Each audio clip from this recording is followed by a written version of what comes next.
Friends, ఈరోజు నిమ్మకాయ పులిహార చేస్తున్నాను. దానికి కావాల్సిన సామాన్ చూపిస్తున్నాను చూడండి.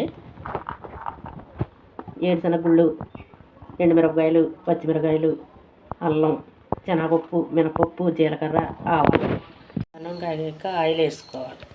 మినపప్పు, జీలకర్ర, ఆవాలు, ఎండుమిరపకాయలు, పచ్చిమిరపకాయలు, కరివేపాకు వేసుకుని బాగా వేయించుకోవాలి. మిరపకాయలు కూడా బాగా కప్పెట్టుకోవాలి. ఇందులో కొంచెం సాల్ట్ వేసుకోవాలి, తగినంత సాల్ట్ వేసుకోవాలి, ఆయిల్ వేసుకోవాలి.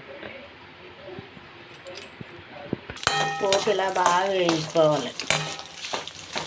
అలా వేయించుకుంటే టేస్టీగా ఉంటుంది.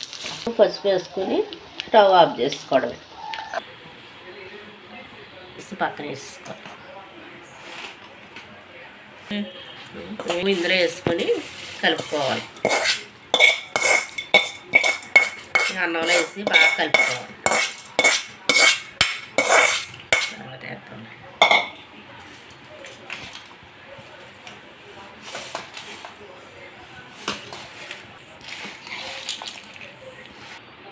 ఇలా పోపు వేసి బాగా కలుపుకుంటే మరగేసుకుంటే బాగుంటుంది. ఈ కేజీ బియ్యానికి ఒక 8 కాయలు పిండుకుంటే సరిపోద్ది. ఒక కాయ పిండుకోవచ్చు, తక్కువైతే ఒక కాయ తప్పించుకోవచ్చు. నిమ్మకాయ రసం గిన్నెలోకి తీసుకుని ఈ అన్నంలో వేసుకుని బాగా కలుపుకోవాలి.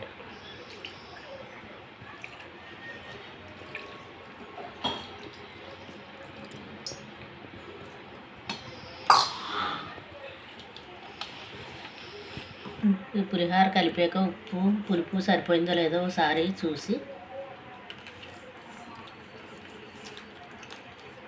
ఉప్పు పులుపు కారం అన్నీ బాగా సరిపోయినాయి. కరివేపాకు వేసుకుని ఇలా నొక్కేసుకుని పెట్టేసుకోవడమే. నిమ్మకాయ పులిహార ఇలా చేసుకుంటే చాలా బాగుంటుంది.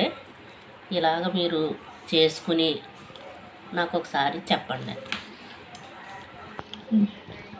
ఈ వీడియో మీకు నచ్చినట్టయితే లైక్ చేయండి, షేర్ చేయండి, సబ్స్క్రైబ్ చేయండి. Bye friends. నన్ను కూడా ఇలా బాయ్ ఫ్రెండ్స్. అయిపోయింది పులిహార.